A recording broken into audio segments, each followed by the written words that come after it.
भाजपा अच्छे करते हैं मगर विधानसभा में नहीं। क्योंकि ये हुआ है कि इस बार क्या हो गया, बम्बई जब सीएम थे उनके भ्रष्टाचार का ऐसा फैल गया माहौल कि इसलिए वो कुछ कर नहीं पाए इस बार। मगर लोकसभा चुनाव में अलग है, क्योंकि वहाँ ये है कि वो तो दिल्ली की तरफ देखते हैं लोग जब लोकसभा का चुनाव होता है।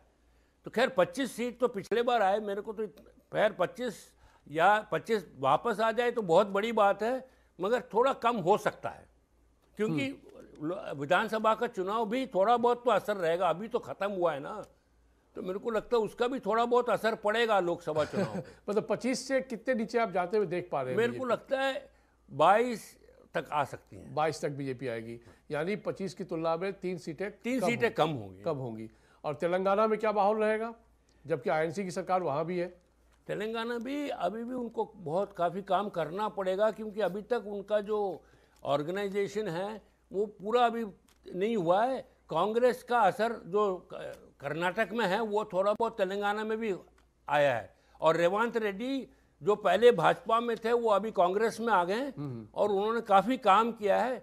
शायद उसका भी थोड़ा बहुत असर लोकसभा में भी पड़ सकता है। क्या ये अन्नामलाई फैक्टर कहीं काम करता हुआ तमिलनाडु में कुछ जादू दिखा पाएगा क्या? बड़ी चर्चा होती है आजकल अन्नामलाई को लेकर। देखिए, मैं एक चीज़ कह सकता हूँ जी, आज अभी भी जो कहते हैं ना बहुत ही अर्ली डेज हैं जो कहेंगे चुनाव। निश्चित रूप से अर्ली डेज है, हम तो चर्चा ही कर रहे हैं, बिल्कुल आप सही कह रहे हैं। अब जैसे एक वोटर का थकावट भी हो जाता है, इतने दिन पहले से ही आप कैंपेन कर रहे हो तो ये हो सकता है। अभी तो देखिए डेट भी अनाउंस नहीं हुआ है, कुछ नहीं हुआ है, लोगों ने प्रचार शुरू कर दिया है, तो कहाँ तक चलेगा, कितना ये उठेगा, पिकअप करेगा, देखना पड़ेगा। खाली वक्त बता सकता है, क्योंकि आपने देखा होगा चुनाव के पहले पहले कोई बड़ा इश्यू आ जाता है और उससे पार्टियों को फायदा हो जाता है। तो अभी तो कुछ कह नहीं सकते क्या हो सकता है। 24 आवर में माहौल बदलता है, ऐसा भी होता रहा है। 24 घंटों में माहौल बदल सकता है। बिल्कुल। विनीता हरिहरन, जो देखिए हकीकत और फंसाने की यदि हम बात करते हैं तो हकीकत तो यही है, और आपकी चाहत और आपकी मेहनत को हम यदि ध्यान में रखते हैं तो वाकई आपकी कोशिशें तो ज़्यादा काबिल तारीफ़ है। लेकिन दक्षिण भारत एक टेढ़ी खीर है, क्योंकि वहाँ पर पेनिट्रेट करना अपने आप में मेजर चैलेंज बीजेपी का। ये बेहतर आप केंद्रीय नेतृत्व भी जान रहे होंगे। और ऐसे में तमिलनाडु जहाँ की एक माहौल बनाने की कोशिश तो हो रही है, लेकिन वहाँ द्रविड़ राजनीति बड़ी आगे बढ़ चढ़ कर बोलती रही है। और फिर ऐसे में क्या हम देख पा रहे हैं कि सनातन वर्सेस द्रविड़ पॉलिटिक्स वहाँ होगा? जी बिल्कुल, जैसे जैसे स्टेटमेंट आ रही है जो डीएमके से, जो रिस्पॉन्सिबल स्टेटमेंट आ रही है against along the fault lines of religion and caste, वो एक्चुअली जैसे आज की पीढ़ी है they don't relate to that. और आज की पीढ़ी जो है विकास के एजेंडा, जो ग्लोबल विकास के एजेंडा रोल आउट हो रही है मोदी जी के नेतृत्व में, उससे विश्वास कर रहे हैं। और जैसे हमारी जो प्रवक्ता कांग्रेस के my good friend Yash has told about जुमला, तो जुमला जो है जुमला का जो एक्सपर्ट है वो कांग्रेस ही हम बताएंगे, जो 75 years since independence, they left the country without any toilets and हम लोगों को we had to start from scratch। And जो बुनियादी बातें हैं, जो सीट के जो whatever the overall assessment of seat जो है वो देखा जाए, जो नॉर्थ साउथ डिवाइड ना देखे, तो साउथ की जो विषय है आज साउथ है डेफिनेटली यस।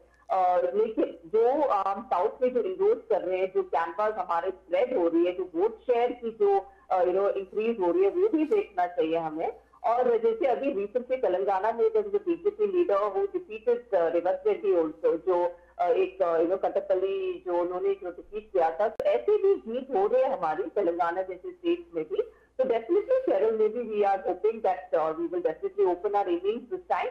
और जो बातें हो रही थी विकास के जो मुद्दे थे, जो मनरेगा की बात हो रही थी, लेकिन किसानों के लिए और रूरल सेक्टर के लिए जितना काम मोदी जी ने किया है पिछले 10 साल में कोई भी सरकार ने नहीं किया है सिंस इंडिपेंडेंस। जो हम स्टैटिस्टिक्स देखते हैं और जो पर अभी लेफ्ट के नेता हमारे धीरेन्द्र झा साहब जो बता रहे थे कि फेडरल स्ट्रक्चर को बहुत नुकसान पहुंचाया है वहाँ पर, और सरकारी योजनाएं जो रही है उसको लेकर भी काफ़ी उदासीनता बरती गई है केंद्र सरकार के द्वारा, और एक बड़ा कारण बनेगा कि वो एक आपके खिलाफ जाएगा।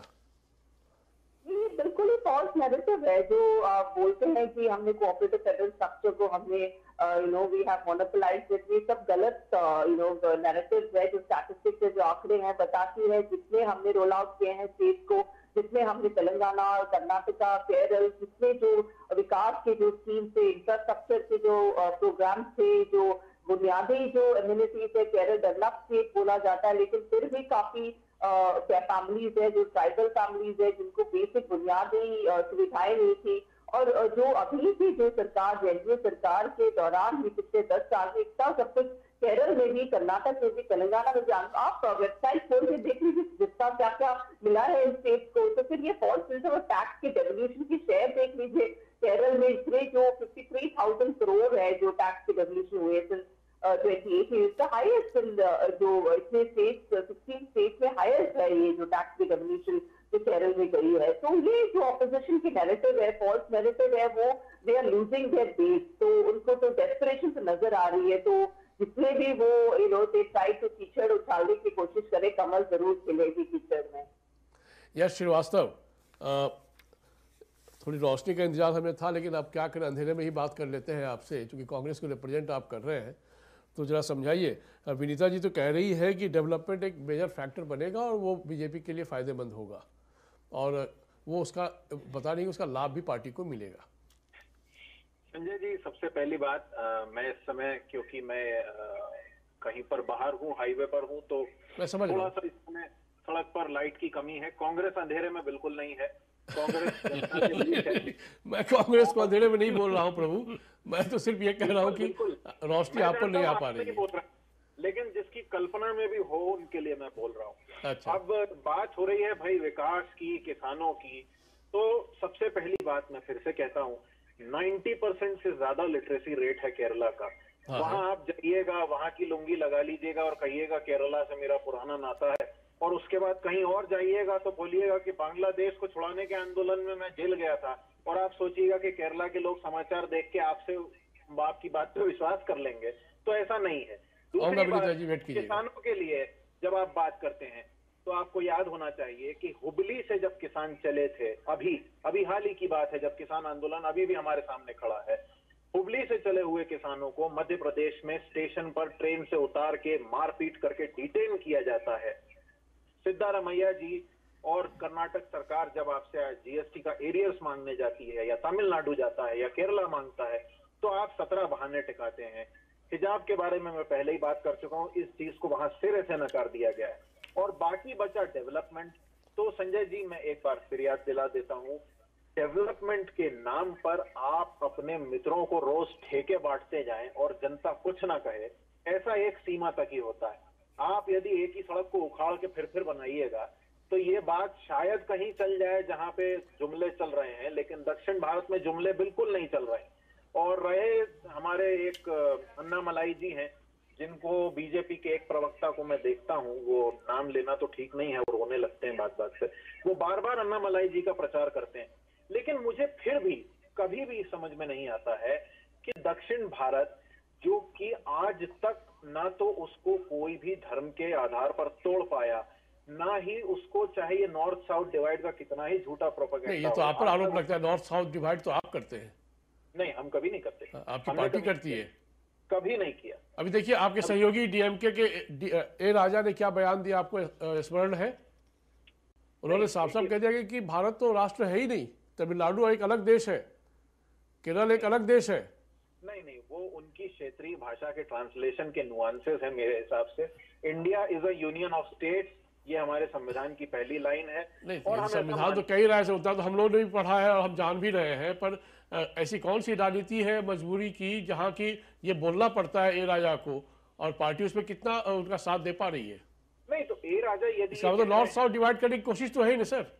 अब ओडिशा को अलग बोल देंगे भाषा के आधार पर, बंगाल को अलग बोल देंगे भाषा के आधार पर, ऐसे तो फिर हो गया देश, फिर होता क्या है?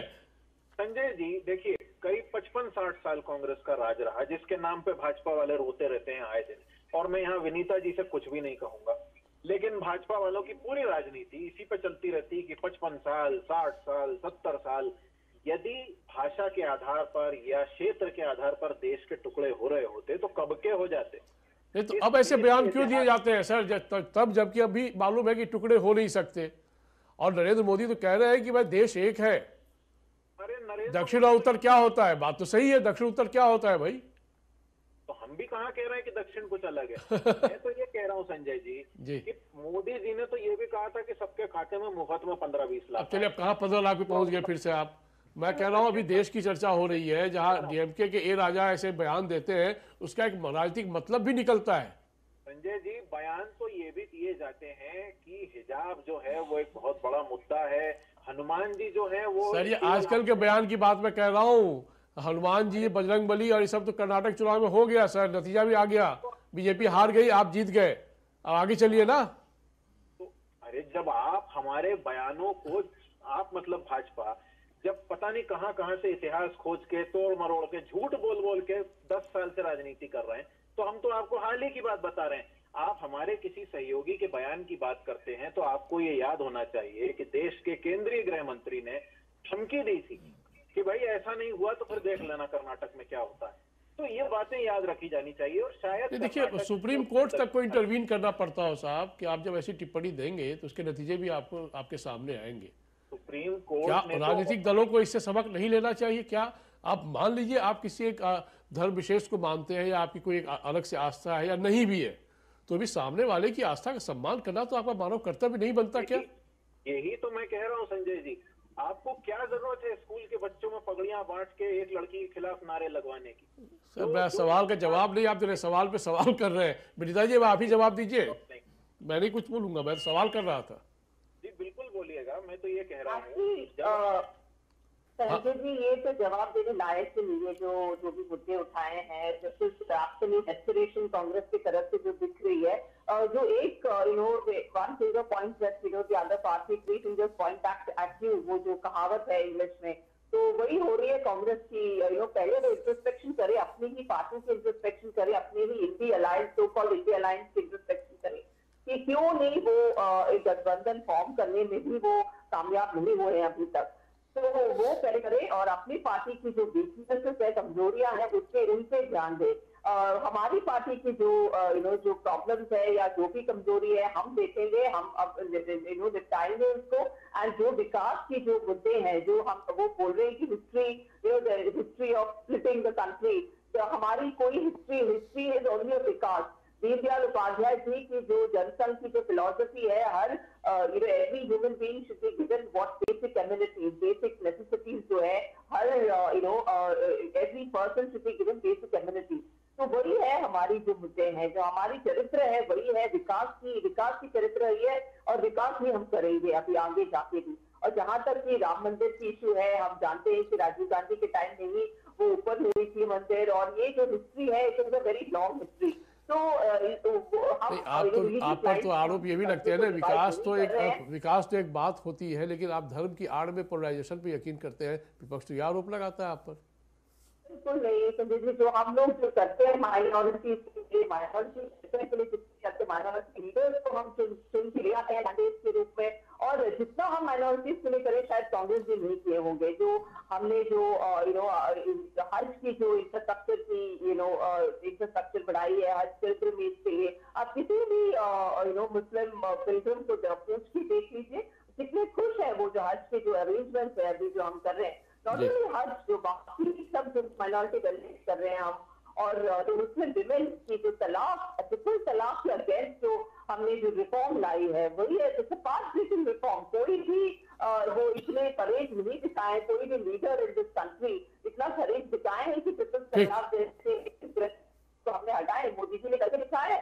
तो ये जम्मू और कश्मीर में जो सुधार ले आए हैं, जितना बेनिफिट मुस्लिम जनता को ही मिली है, जितना जो बेनिफिट मोदी जी ले आए हैं जम्मू कश्मीर के लिए, जितना डेवलपमेंट ले आए हैं, हटा के कितना जो डेवलपमेंट पहुंचा है वो। ये लंबी फहरिस्त आप गिनाएंगे, मैं आपको रोक रहा हूँ, इसको रुक जाइएगा यहीं पे, मैं आपको फिर रुक करूंगा।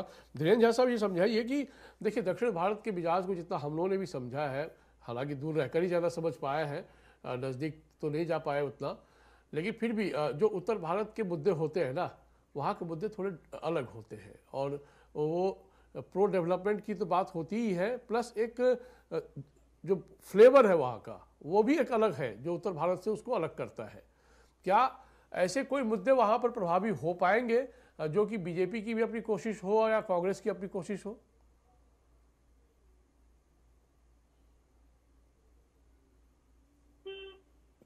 धीरेन्द्र जी मैंने थोड़ा और स्पष्ट करिए। नहीं, मैं कह रहा हूँ कि जैसे बिहार के अपने मुद्दे होते हैं, जाति एक बड़ा फैक्टर होता है। उत्तर प्रदेश चलते हैं, वहाँ एक माहौल बनता है, मिशन 80 को लेकर बीजेपी चल रही है। उत्तर प्रदेश में अयोध्या में 22 जनवरी को प्राण प्रतिष्ठा होती है और एक माहौल बनता हुआ दिखता है कि शायद इस बार बीजेपी को वहाँ पर ज़्यादा मजबूती से वो देख पाए। क्या दक्षिण भारत को हमें यदि समझना चाहे तो वहाँ किन किन मुद्दों पर ज़्यादा असर होता है और किन किन मुद्दों के आधार पर जो मतदाता है वो केंद्रित होते हैं? देखिए, दक्षिण भारत को यदि उसकी राजनीति पर थोड़ी गंभीरता से चर्चा किया जाए और तो मुझे लगता है कि वहाँ फेडरल स्ट्रक्चर माने राज्यों को स्वायत्तता अधिकार एक बड़ा मुद्दा शुरू से रहा है। ऑटोनॉमी की बात आप कर रहे हैं। दूसरा बड़ा मुद्दा रहा है और तीसरा डेवलपमेंट एक बड़ा मुद्दा रहा है। और ये आप देखिएगा, ये जो भाजपा शासित राज्यों को आप यदि देख लीजिए तो इनके पास में ये रिकॉर्ड नहीं है कि एक डेवलपमेंट के मॉडल को हम सामने लाएं। आज भी डेवलपमेंट का मॉडल केरला है, आज भी डेवलपमेंट का मॉडल तमिलनाडु है। वो जीडीपी का कंट्रीब्यूशन का सवाल हो, एजुकेशन का सवाल हो, हेल्थ का सवाल हो, इंफ्रास्ट्रक्चर का सवाल हो। इसलिए बीजेपी कहीं से भी दक्षिण भारत के राज्यों को अपने किसी एजेंडा पर आकर्षित नहीं कर पा रही है। उनके पास में हेट पॉलिटिक्स के सिवा, पोलराइजेशन के सिवा उनके पास कोई एजेंडा ही नहीं है। इसलिए बीजेपी दक्षिण भारत में बुरी तरह से पिटेगी। अच्छा श्री कृष्णा, यही सवाल यदि मैं आपसे करूं कि चूंकि आप तो तमिलनाडु की बात कर लें या दूसरे अन्य दक्षिण भारतीय राज्यों की बात कर लें, वहाँ के मुद्दे वाकई यहाँ से तो थोड़े अलग होते ही हैं। आपकी नज़र में बीजेपी के लिए कौन से वहाँ पर मतलब जो सूट करेंगे इनको, ऐसे कौन से मुद्दे वहाँ पर हो सकते हैं या फिर बीजेपी के लिए वो चैलेंज है? बीजेपी को सबसे बड़ी चैलेंज एक तो है कि आपको एक वहाँ पे लीडरशिप उभर के आना चाहिए, लोकल लीडरशिप जी। अभी अन्नामलई थोड़े उभर रहे हैं तमिलनाडु में, बाकी स्टेट में भी ऐसे ही करना है। और दूसरा है कि वहाँ के जो एस्पिरेशंस हैं स्टेट्स के दक्षिण भारत के, वो अलग हैं नॉर्थ से। जैसे वहाँ यहाँ राम मंदिर ठीक है चलेगा, वहाँ इतना नहीं। वहाँ लोग सोचते हैं भाई हमारे लिए कुछ हो जाए।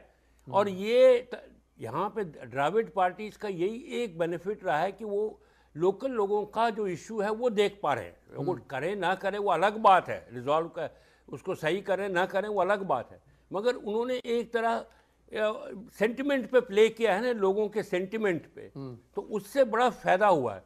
जैसे इन्होंने पहले बहुत साल से ये हिंदी का जो चल रहा था बहस, वो तमिलनाडु में काफ़ी चला है और आज भी उसका फायदा द्रविड़ पार्टी उठा रहे हैं। अब कहाँ तक उठेंगे ये देखना पड़ेगा। नहीं, डिजिटल पॉलिटिक्स तो इसीलिए सक्सेसफुल नहीं, परोक्ष ये देखिए स्टेट एस्पिरेशंस अलग होते हैं, इसीलिए साउथ में ये नेशनल पार्टी बिल्कुल ही कहीं है ही नहीं, अनलेस जब तक वो रीजनल के साथ अलाइन नहीं करते हैं तब तक अपने बल पे नहीं आ पाते।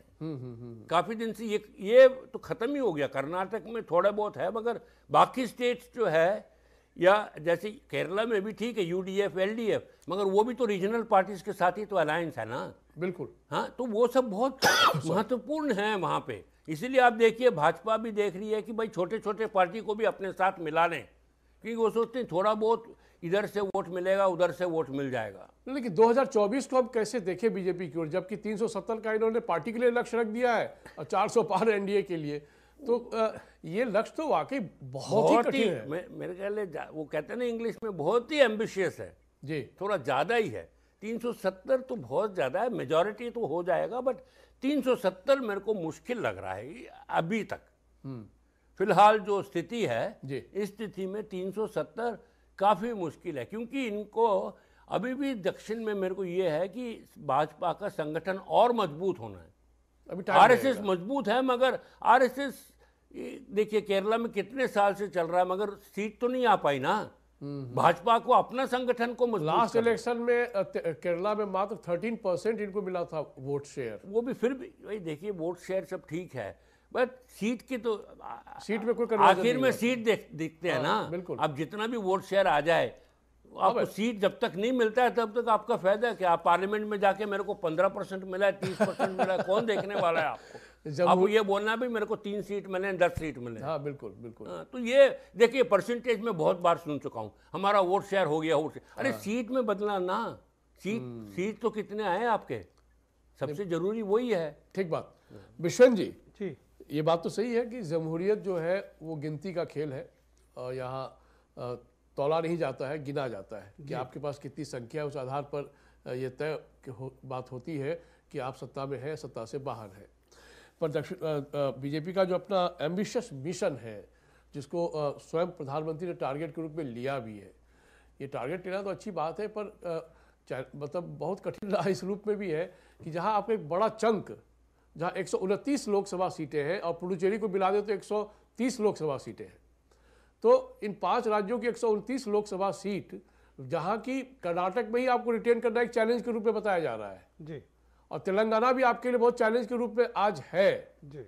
ऐसे में तो कहां से वो लक्ष्य प्राप्त हो पाएगा साहब, बिना दक्षिण के सपोर्ट के?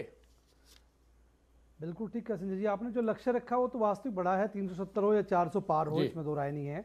लेकिन साउथ में जो प्रयास ये कर रहे हैं पिछले 5 साल में, 2019 से लेकर 24 में भारतीय जनता पार्टी ने एक अच्छी मेहनत की है, चाहे मोदी जी ने पर्सनल मेहनत की हो, और वैसे भी अगर देखा जाए तो पिछले 2014 से लेकर 2019 के बीच में जो वर्क था, कार्यकर्ताओं का काम करने का तरीका था, 2019 से 24 में बदला है।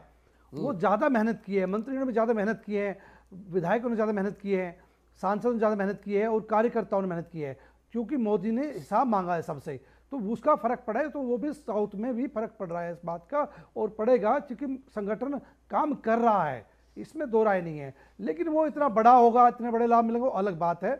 फिलहाल संभावना है कि 35 से 40 सीट भारतीय जनता पार्टी की साउथ में आने की संभावनाएं है, क्योंकि चाहे वो आपका इसके तेलंगाना की आप बात करें, उसमें संभावना, चूंकि केसीआर डाउन चल रहे हैं तो वहाँ संभावना बनती है, वहाँ विधायक भी बढ़े हैं, वोट परसेंटेज बढ़ा है। लेकिन बात श्री कृष्ण जी की बात सही है कि वोट परसेंटेज की वैल्यू नहीं, सांसद आने चाहिए, तो वो सांसद आने की उम्मीद अब की बार कुछ बड़ी है साउथ में, क्योंकि मेहनत ज़्यादा की है भारतीय जनता पार्टी ने, संगठन भी मेहनत ज़्यादा कर रहा है, मोदी जी भी ज़्यादा मेहनत कर रहे हैं, तो जिससे भारतीय जनता पार्टी के साउथ में सीटें बढ़ने की चांसेस है। बिल्कुल जी, मतलब आपको लग रहा है कि सीटें बढ़ने के चांसेस हैं, पर यहाँ तो हौसले बुलंद बेशक हो, पर राह बहुत कठिन है। विनीता जी, देखिए, दोनों तरह के विचार सामने आ रहे हैं और हम मतलब खुलकर चर्चा इसलिए कर रहे हैं क्योंकि ग्राउंड रियलिटी को भी एडजस्ट करना ज़रूरी है।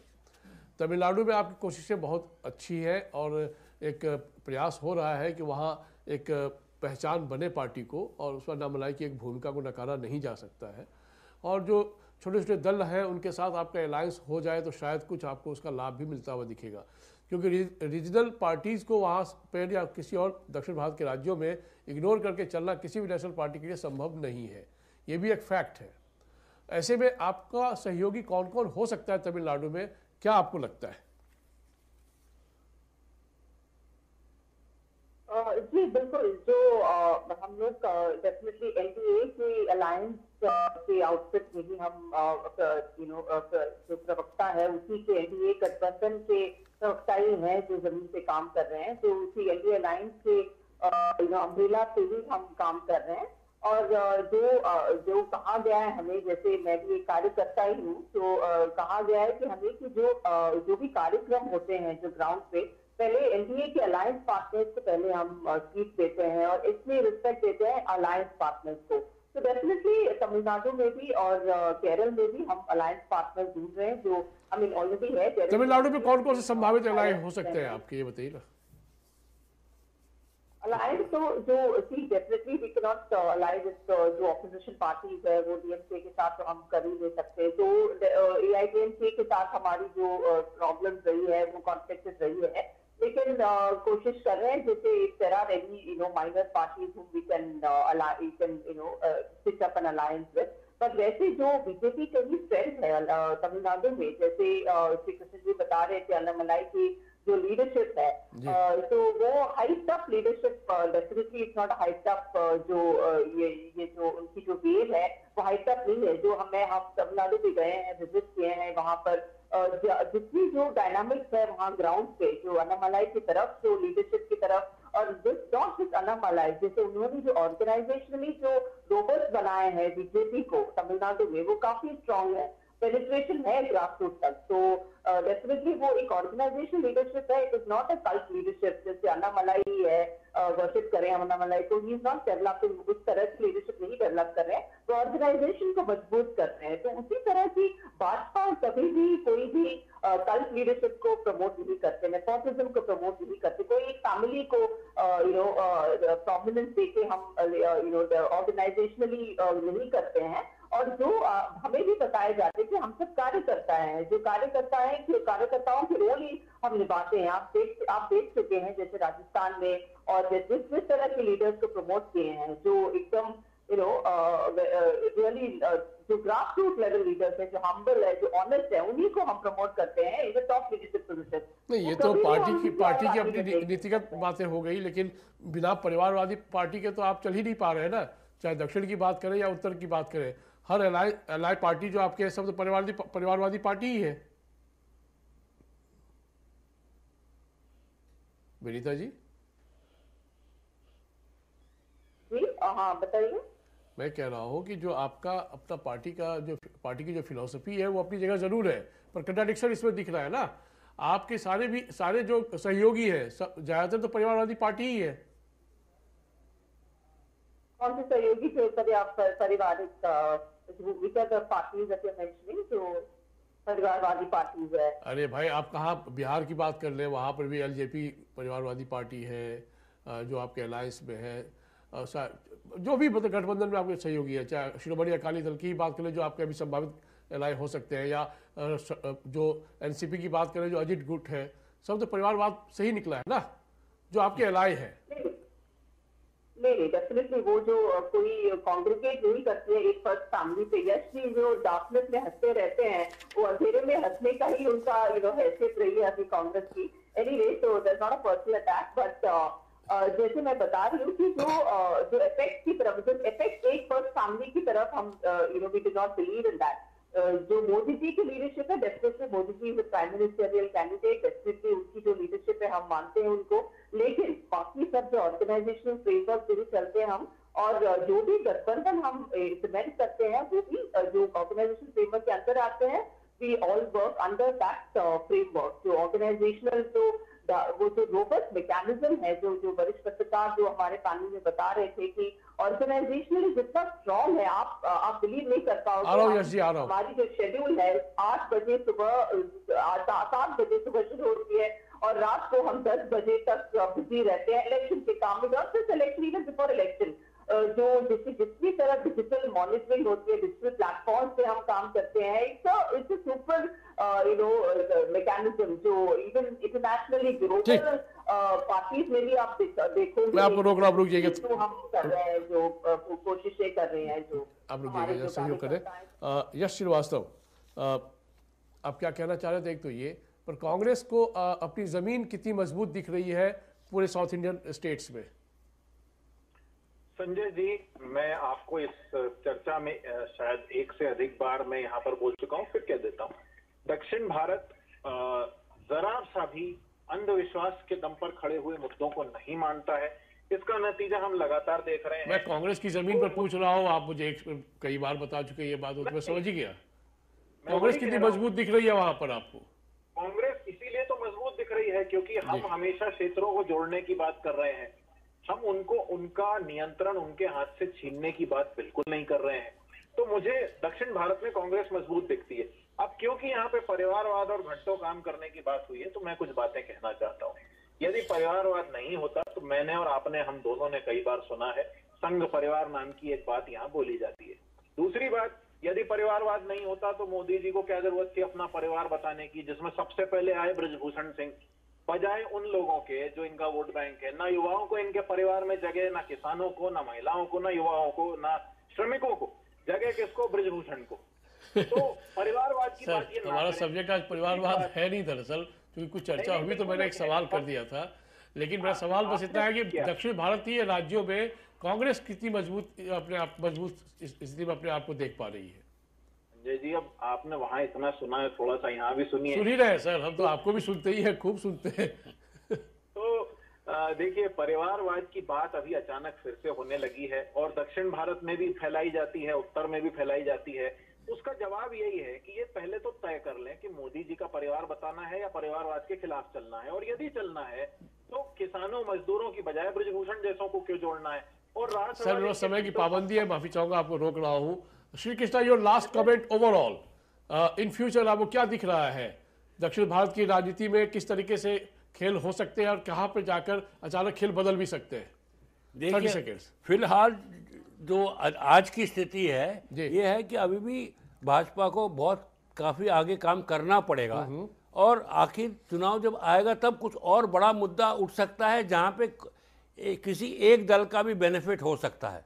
मगर एक ही बात है, मैं कांग्रेस ये वालों से कहता हूं कि कांग्रेस भी, वो इंग्लिश में कहते हैं ना पिगी बैक, माने दूसरे क्षेत्रीय दल के साथ जब तक नहीं चलते हैं तब तक उनका कुछ होता नहीं है। आपने तमिलनाडु में देख लिया है जी। और आंध्र, इस बार तो ठीक है, कर्नाटक और ये तेलंगाना में, क्योंकि कांग्रेस ही मेन फाइट था, कांग्रेस बीजेपी, तो कर्नाटक में कांग्रेस जीत गई। यही तेलंगाना में यही हुआ, बीआरएस, बीजेपी तो अभी उभर रहा है, टाइम लगेगा। तो ये इसी का बेनिफिट कांग्रेस को मिला है, मगर आखिर लोकसभा में देखना पड़ेगा कांग्रेस का क्या स्थिति होता है।